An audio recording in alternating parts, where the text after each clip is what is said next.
Ya, entonces, bueno, el siguiente tema va a ser tuberculosis, ¿no? Esta definición operativa es sacada de la guía del MINSA. Vamos a ver qué dice.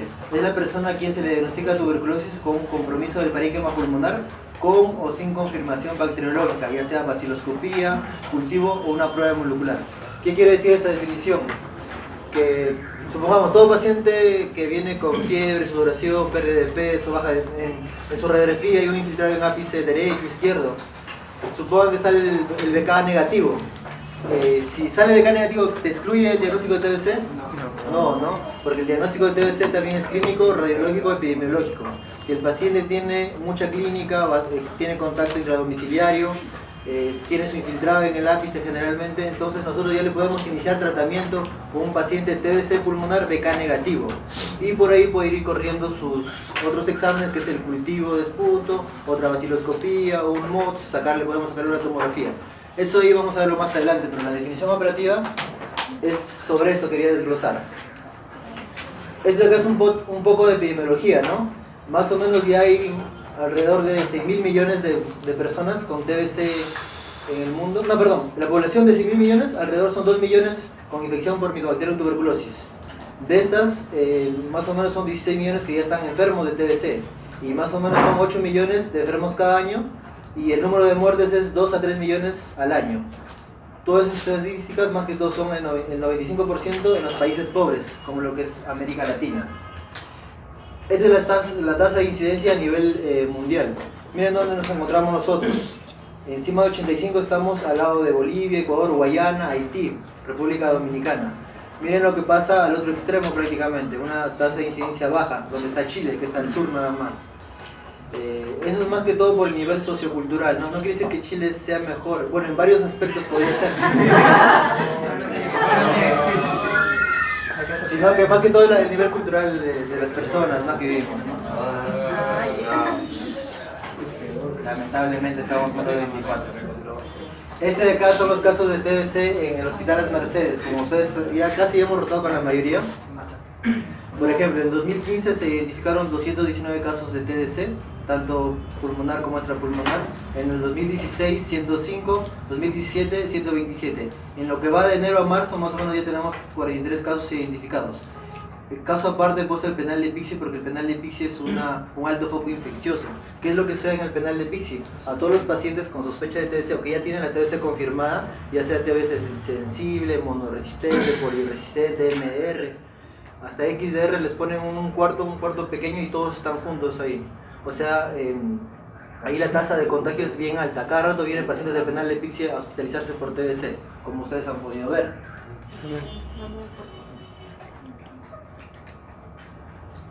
Etiología. En este caso vamos a hablar de TBC por Mycobacterium tuberculosis, ya que hay otros gérmenes que pueden dar de TBC también, que son las Mycobacterias atípicas. Entonces el Mycobacterium tuberculosis es un bacilo alcohol resistente, ¿no? Es aerobio estricto en el medio ambiente, pero cuando ya ingresa a nosotros y se queda dormido, por así decirlo, en los ganglios regionales, va a tener una respiración microaerofílica. No es purulado, es inmóvil, no produce toxinas generalmente, pero sí tiene una gran cantidad de lípidos y ácidos micólicos en su estructura. Estos ácidos micólicos son los responsables de la gran resistencia de la TBC, ya que, por ejemplo, un paciente con una neumonía por pseudomonas con un antibiótico basta por unos 7 días para curar, pero a un paciente con TBC tenemos que estar 6 meses de tratamiento y con varios medicamentos antituberculosos. Es sensible al sol, a la temperatura de ebullición y a los desinfectantes, ¿no? Quien está acá es Robert Koch, ¿no? Quien fue quien lo descubrió. Esta es la etiología. La vía de transmisión, cómo la TBC pulmonar se contagia. Hay varias formas de otras TBCs, pero la más frecuente es la erógena, ¿no? Con las gotitas de fluye, que miden menos de 10 micras. Un paciente con TBC al toser va a dejar en el ambiente las gotas de fluye, que más o menos se quedan en el ambiente suspendidas unas 6 horas en promedio. Entonces, basta que un paciente, o basta que alguien acá que no creo que tenga TBC, tosa para que todo el mundo ya tenga un factor de riesgo para contagiarse, porque va a estar en el ambiente de 6 horas. Otras vías que ya son raras de contagiarse, es la vía digestiva. Ustedes antes seguro en gastro ya han visto, me imagino este tema, que es la TBC gastrointestinal. ¿Cómo se contagiaba esto? Era porque antes de que la pasteurización de la leche, había TBC en las ubres de las vacas, entonces las ordeñaban todo y tomaban la leche. Entonces eso provocaba una TBC gastrointestinal directo en el estómago. Pero como ya hay la pasteurización, esta vía ya casi está en el olvido prácticamente ya. Era por Mycobacterium bovis era el contagio. Hay formas ya registradas de TBC urogenital y cutáneo mucosa. ¿Qué quiere decir?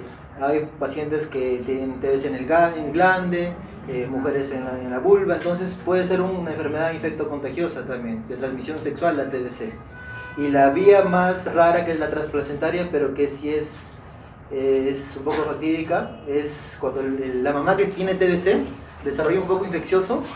Ese foquito, al hacer un vaso, por ahí el Mycobacterium viaja y se va a la placenta, y la placenta podría pasar a lo que es al feto y desarrollar una TBC congénita.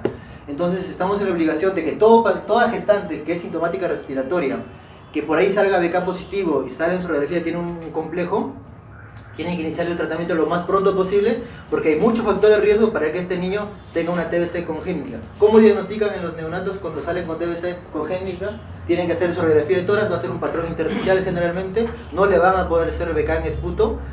Lo que le pueden hacer es PPD también, pero va a ser difícil que salga algo alterado, pero generalmente va a ser un criterio clínico y radiológico para el diagnóstico de TBC congénita. ¿Cuál es el gol estándar para diagnosticar TBC congénita? ¿Dónde lo van a ver? ¿Dónde van a ver los focos gaseosos?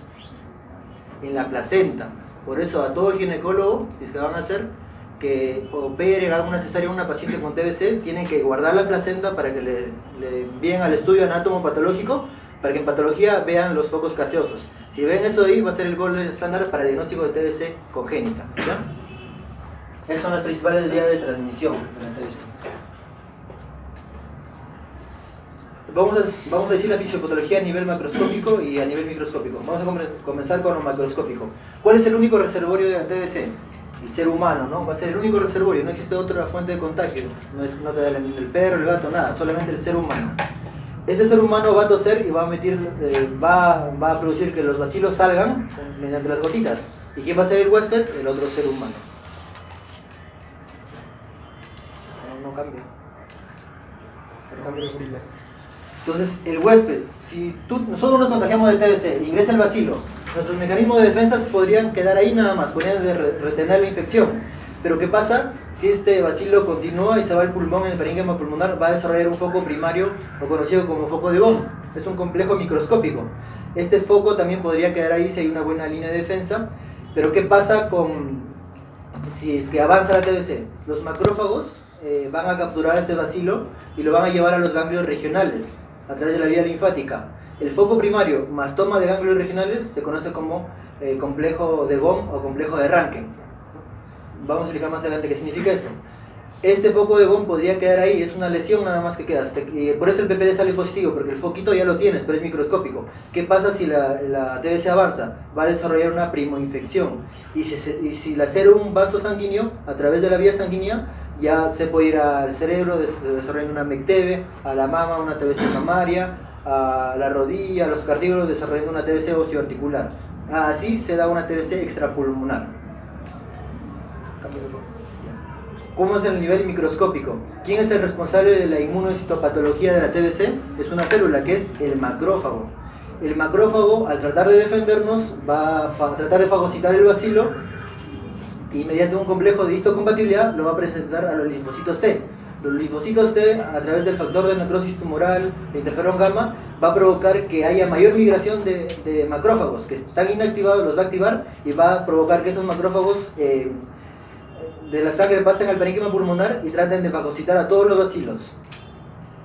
¿Qué pasa? Los bacilos no van a ser fagocitados a nivel del macrófago. Entonces, la única forma que el macrófago pueda destruirlos, ¿qué va a tener que hacer? Va a tener que hacer una apoptosis. Entonces, se suicida, entonces va a comenzar a desarrollar un foco, un granuloma. Este granuloma está también la célula patognomónica de TBC, que son las células gigantes o células de Laga, ¿no? Que son macrófagos fusionados. ¿Qué pasa con este granuloma? El granuloma es una mezcla de varias células. Están macrófagos, células de Laga, células parenquimatosas, alvéolos. Pásalo por favor, no pasa.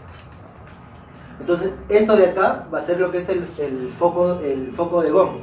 El foco de Gom va a haber linfocitos, células plasmáticas, células gigantes, colágeno, los fibroblastos van a entrar a tallar, y todo esto de acá, si la infección avanza, se va a comenzar a desarrollar una necrosis, ¿no? Una necrosis gaseosa en todo lo que es el foco de Gom. Esta es la foto de un paciente con TBC-MDR en Trujillo, una TBC sistémica miliar que falleció. Le hicieron una necropsia y le tomaron foto, menos mal. Miren todo lo de acá. Estos son los granulomas gaseosos, ¿no? Parece un queso, ¿no? Un queso suizo. Un paciente que falleció. Pásalo. En el otro para explicar mejor, la otra imagen está mejor. Pásalo por favor, la otra imagen vamos a explicar lo que es una TBC primaria y TBC secundaria. Aquí nosotros llamamos una TBC primaria. Ya se formó el foco de Gom. El foco de Gom avanza, se desarrolla la primoinfección. La primoinfección significa que es una TBC primaria. ¿Qué significa una TBC secundaria? Como ya dijimos, este es el granuloma, ¿no? El macrófago lo va a llevar a los ganglios regionales y los bacilos se van a quedar dormidos, va a tener una respiración microaerofílica. ¿Qué pasa si de acá en unos 1 año, 2 años, 20 años, el paciente le da sida, bajo su defensa, se deprime, hay una desnutrición? Estos bacilos que están dormidos en los ganglios regionales se van a activar. Y estos bacilos van a regresar al mismo parénquima pulmonar a través de puede ser por vía linfática, vía hematógena o vía broncógena. Van a regresar al parénquima pulmonar y van a desarrollar otra vez una TBC activa. Eso es lo que se conoce como una TBC secundaria, por reactivación de la TBC que ya la teníamos dormida y se reactivó. El diagnóstico. El diagnóstico para TBC hay varias cosas. Pasa a la otra diapositiva antes de esa, por favor. Tenemos que ver hay que diagnosticar la enfermedad tuberculosa y la infección nada más. La primera parte, por favor.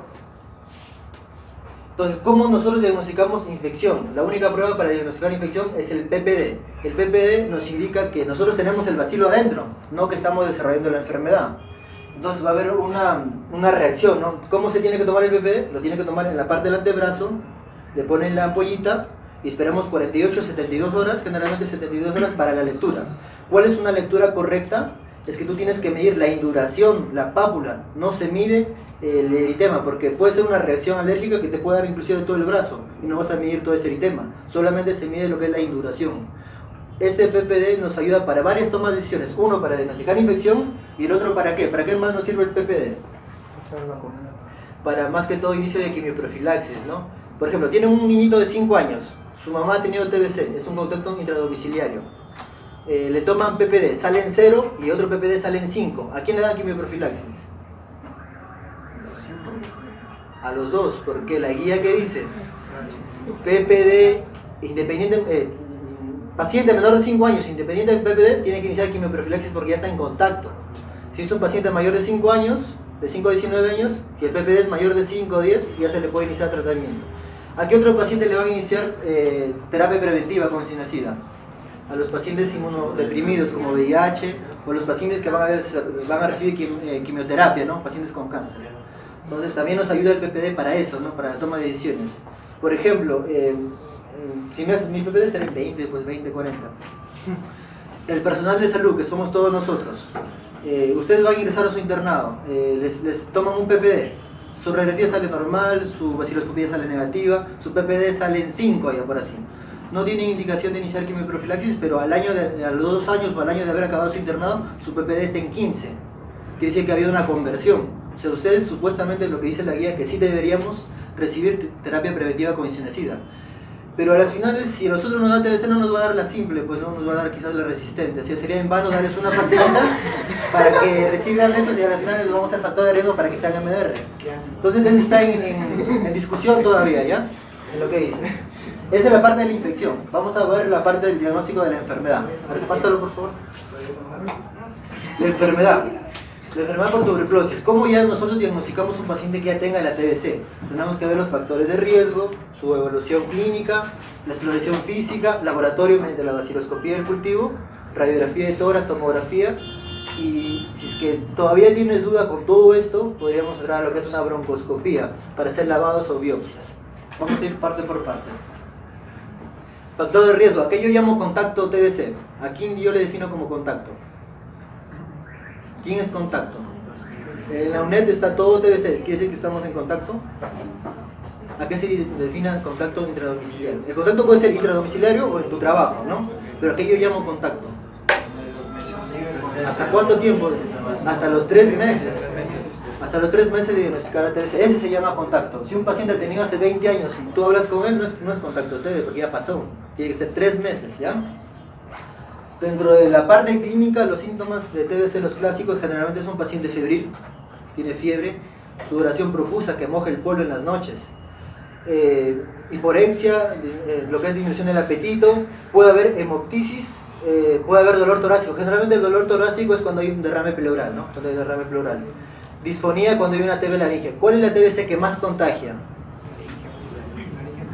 La TBC laringe es la que más contagia, ¿no? Entonces hay que tener cuidado con esos pacientes sospechosos de TBC que están con disfonía, porque esos al hablar nada más ya están contagiando sin necesidad de toser. La segunda causa es la TBC pulmonar, ¿no? Síntomas generales, como dije, ¿no? Malestar general, debilidad, fiebre, sudoración, hiporexia. Entonces esto es un cuadro clínico sugerente de TBC, pero puede ser una neumonía, puede ser cualquier cosa, ¿no? Es una parte de la valoración nada más.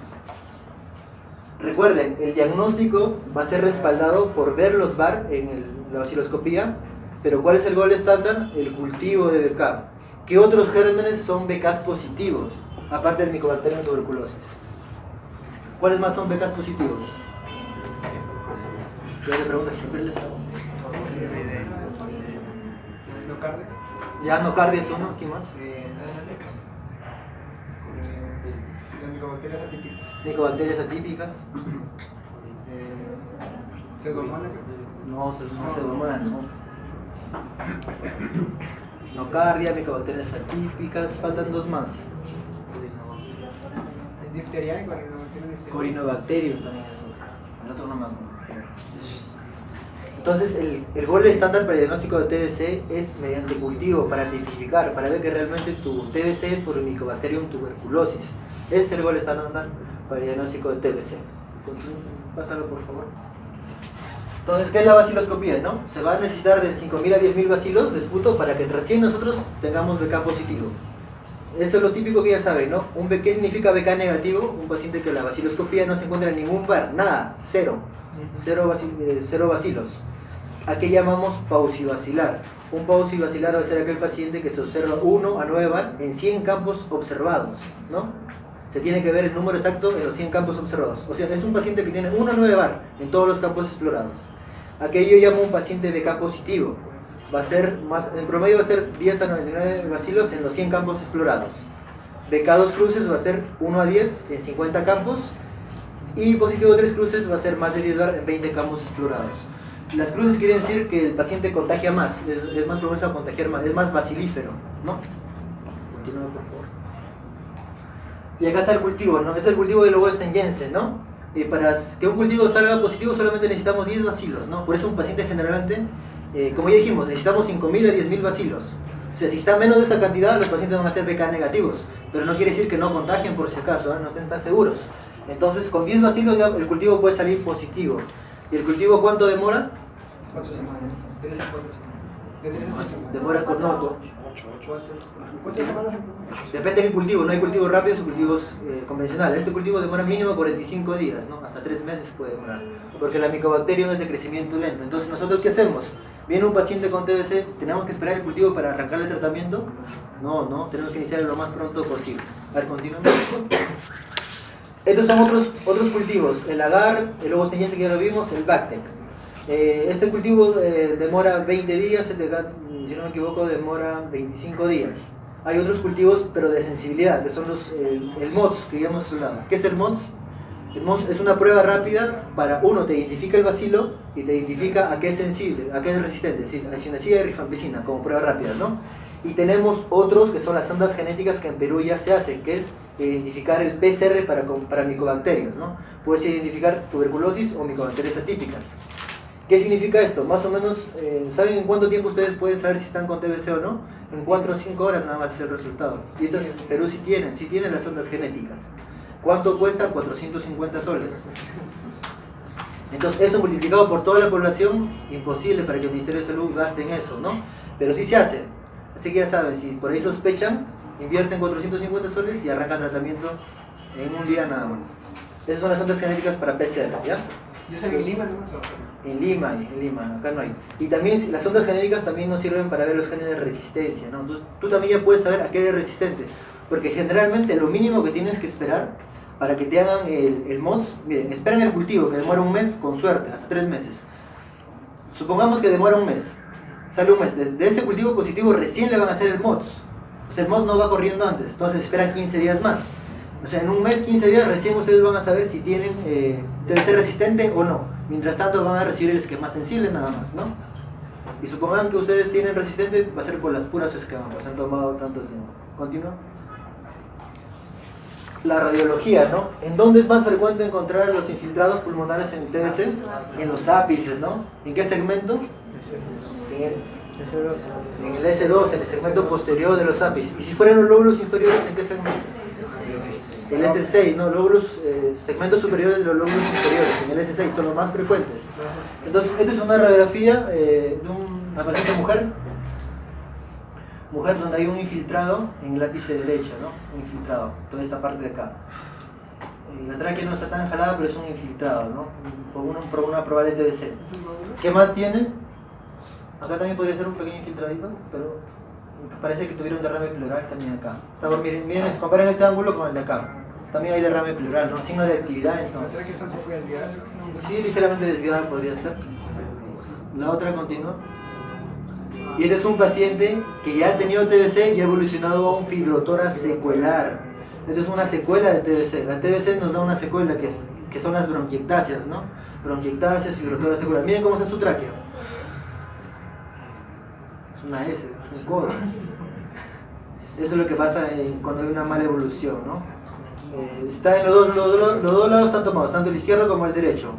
Jalan los hemidiafragmas, hay todo un fibrotórax secular. El paciente siempre va a sufrir de bronquiectasias, infecciones por pseudomonas, por estreptococo, por todo. Pareciera, pero es bilateral, así que no creo que sea enfisema. Pero ya, continúa.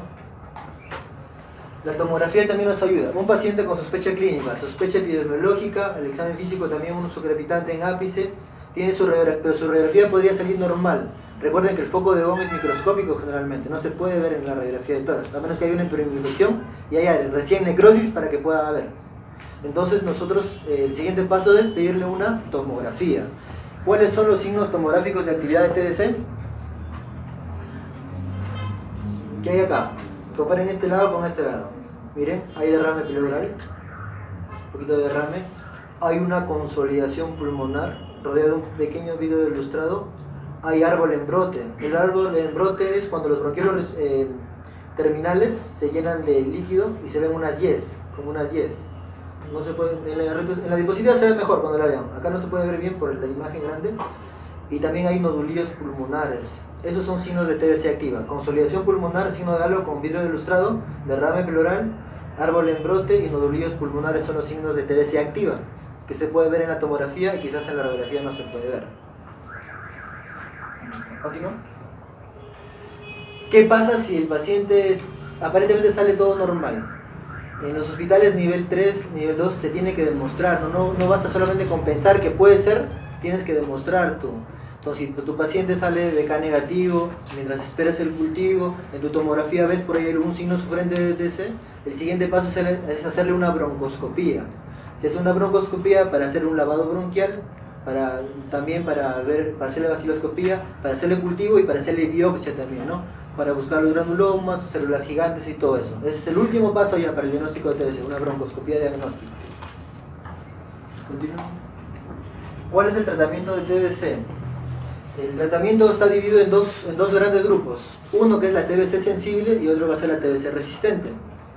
Antes de pasar a esto, miren. Esta es la parte del TBC sensible y de acá son la TBC resistente.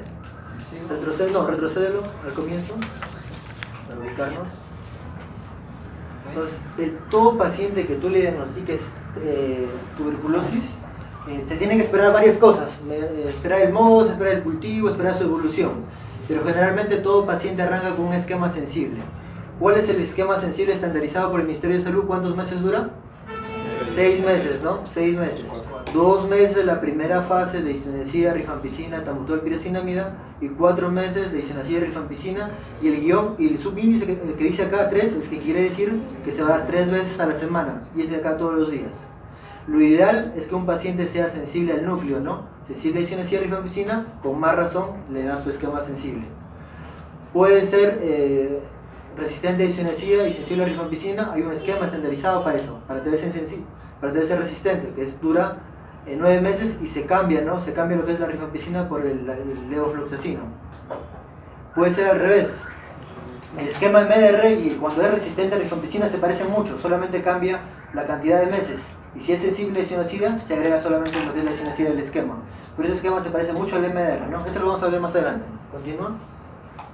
Estos son los fármacos de primera línea del tratamiento para TBC, ¿no? Está isoniazida, las dosis promedio, isoniazida 5, rifampicina 10, piracinamida 25, etambutol 25. Esto es para los mayores de 15 años. Y este de acá es el esquema para los menores de 5 años. Que lo único que cambia son las dosis de los medicamentos. Dense cuenta que los mayores de 15 años son estas dosis y los menores son los de acá. Isoniazida 10, rifampicina 15, piracinamida 35 y etambutol 20. Continúa. ¿Cuál es la razón? ¿Por qué a los adultos le dan menos dosis y a los niños, por así decirlo, le dan menos dosis? Por el peso. No. ¿El peso? No. El peso es el mismo. La dosis de tratamiento es el peso. Pero ¿cuál es la razón por qué a los adultos le dan menos dosis que a los niños? Conforme avanza la depuración va disminuyendo Por la nefrotoxicidad, hepatotoxicidad. Por la inmunidad también puede estar desarrollado. ¿Quién tiene mejor metabolismo? ¿Los niños o los adultos? Entonces los niños tienen mejor metabolismo y pueden asimilar mayores dosis. Si le das más dosis, aseguras un mejor éxito en tu tratamiento. Esa es la única razón por la que le dan. ¿Ya? Por eso aumentan en los niños. Continúa. Estos son los grupos farmacológicos, ¿no? Los agentes de primera línea, los que ya dije, más la rifabutina, que sería lo ideal, mejor que la rifampicina, y la streptomicina, que ya no se usa ya pasó al olvido prácticamente. Los agentes inyectables de segunda línea son la canamicina, amikacina y capriomicina. Las fluoroquinolonas, levofloxacino, moxifloxacino. Tenemos también los bacteriostáticos orales de segunda línea, que son la tinamida, cicloserina, el ácido paraminosalicídico, y los grupos farmacológicos de evidencia limitada, ¿no? Esos más que todo se dan en los pacientes con XDR, o que ya no sabes qué darle, pues imipenem, linezolid, claritromicina, o dosis altas de isoniazida. Esos son el último grupo farmacológico que se debe dar. Entonces, más o menos para acordarnos un poco de los mecanismos, de cómo actúan cada fármaco. La isoniazida va a actuar inhibiendo la síntesis de los ácidos micólicos, que va a ser la estructura de la micobacteria, por lo tanto va a inhibir su desarrollo. La rifampicina se va a unir a la subunidad ARN polimerasa, bloqueando, ¿no?, la cadena de ARN. La piracinamida va a interferir en el metabolismo enzimático, inhibiendo así el crecimiento, y el etambutol va a actuar en la síntesis y estabilización del ARN bacteriano. Es el único bacteriostático de todos los de acá. Estos son los esquemas que siempre les pregunto, ¿no?, cuando han tratado conmigo. Un paciente con TBC sensible con comorbilidad y sin comorbilidad. Paciente sin VIH es el esquema que ya dijimos, el de 6 meses, con tanto interdiario como diario. Al paciente con VIH, ¿en qué va a cambiar el esquema? Es que el esquema ya no va a ser de 6 meses, va a ser de 9 meses. 2 la primera fase y 7 la segunda fase. Y todos los medicamentos se dan todos los días, ¿no? ¿Y qué pasa con la TBC extrapulmonar con compromiso del sistema nervioso central, osteoarticular y miliar? En que cambia el tratamiento es que es en total 10 meses.